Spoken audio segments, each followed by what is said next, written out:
Hey everybody, Dr. Z here. Today we're hitting on feedback. Feedback is a leader or a teacher or a mentor's best friend, but it's something we have some pause about asking for how we can do things better, or when we're giving feedback to others. Sometimes we're a bit trepidatious on how to do so, especially if that feedback is unsolicited. So today we're going to talk briefly about 3 different types of feedback and why it's so important, but we have to start high level. What is the overall goal or purpose of feedback? It's one thing, behavioral change. If you don't need any behavioral change, then why are you providing feedback? Feedback is information that we get or give about ourselves, and it's very useful. Unfortunately, most people are not trained to provide effective and efficient feedback very well. They've never gone through a formal training or taken the time to self-discipline about how they could do that more effectively. So when you're hearing that throughout your life, you have to mine through the noise to find the signal. So there's 3 types of feedback you can give if you're having to provide that to other people. One is evaluative feedback. That's the one we're most familiar with and probably most comfortable with. Here was the benchmark, or here's the metric, here's where you're falling short. Now, hopefully you provide very concrete and specific things that people can do to drive those new behaviors that you're looking for. And if they continue to fail, you create a course correction plan to help them succeed. Second type of coaching is related to that first type, but that's coaching feedback. So that extends beyond evaluative, and it's much more about providing guidance and instruction without causing resentment. So whereas evaluative is very transactional, very unidirectional, and kind of like a monologue, coaching can be much more like a dialogue. So that takes some time and skills to develop, but that is the persona that I'd encourage people to go for. Think of the best coaches you've had in your life, and it doesn't just have to be sports. Those people have built that connection, and there's that trust there.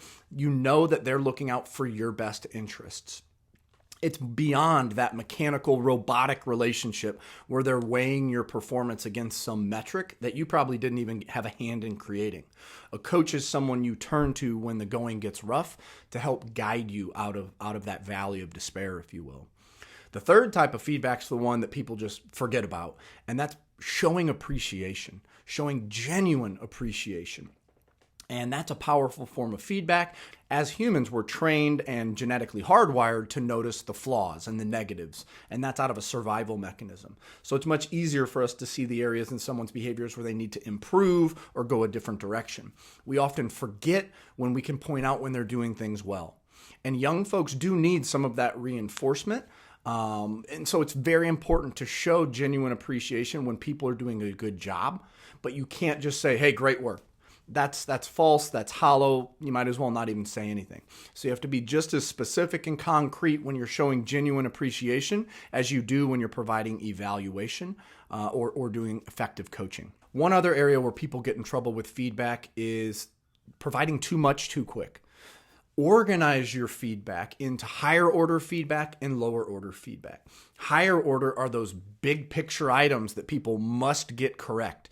It's about strategy, how to do things, the direction the organization, group, or team is going, the vision, the story of the product that they're trying to create. That's extremely important because if you have no direction, then every direction is correct or every direction is incorrect. So make sure you're organizing and prioritizing your feedback for folks into higher order, lower order. The lower order stuff is what I call tactical or technical. So it can be, in this document, there's a lot of spelling errors or things like that. Formatting, while still important. And if they don't get those things right, they're probably not getting the big stuff right.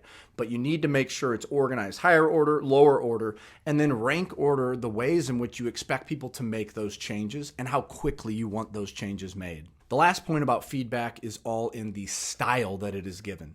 How you give it, when you give it, where you give it is just as important as what you're actually saying, even if you don't think it is.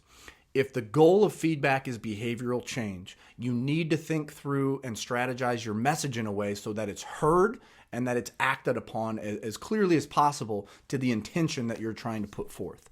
So again, spend some time messaging that feedback, figuring out when and how and where you can deliver it so that those students hear it, so that it helps improve their project rather than creates distrust. Have a great day.